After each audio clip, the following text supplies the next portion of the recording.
Let's go over now to Bethan, who's talking Twitter. Bethan. Yes, thank you, Phil. Now, have you joined the Twitter revolution? It's the social networking website, which is attracting more and more of our politicians. I'm joined by two enthusiastic Twitterers, or tweeters, or whatever you say.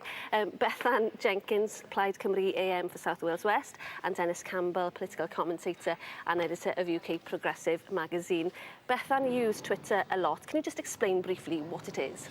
Well, Twitter is a microblogging website where people can post characters or statements of up to 140 letters about various things about what they're doing and promoting blogs or campaigning. It's just one tool in a wider variety of social media networks, really. You've embraced these new tools for social networking. You're going to have a short debate on it this afternoon. What sorts of things are you going to be raising in that debate? Well, I think it's important for us to discuss as politicians how we communicate with the electorate, but in a way in social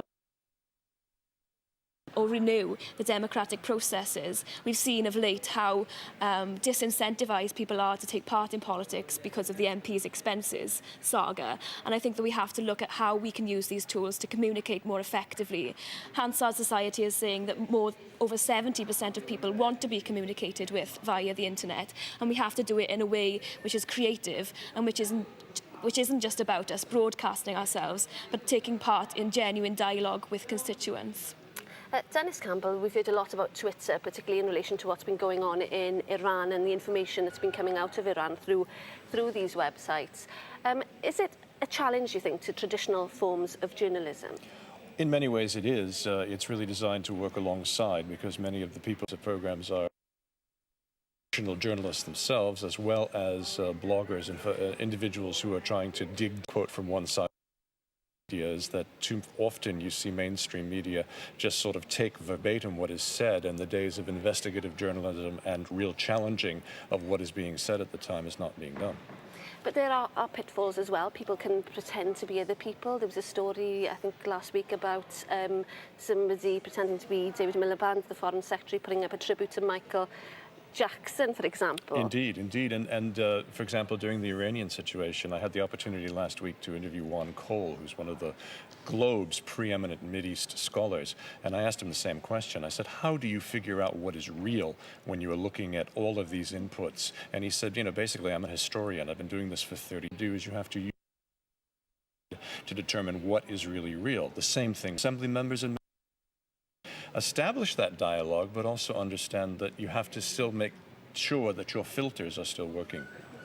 Bethan, to what extent are you, when you're using Twitter or the sort of social networking tools, talking to the same sorts of people, though? You talk about engagement, but they are the same people who tend to use these websites. It's not particularly widely disseminated.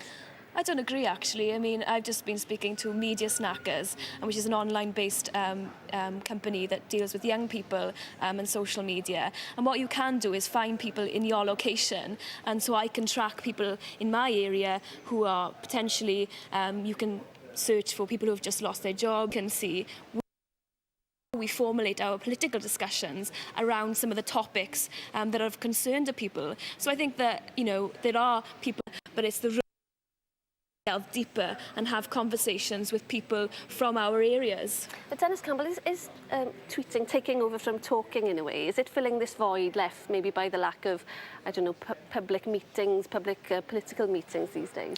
That's an interesting question. I think in many respects you do see that people are much more isolated today than they were, say, 10, 15 years ago. So there is this element of breaking through an individual shell.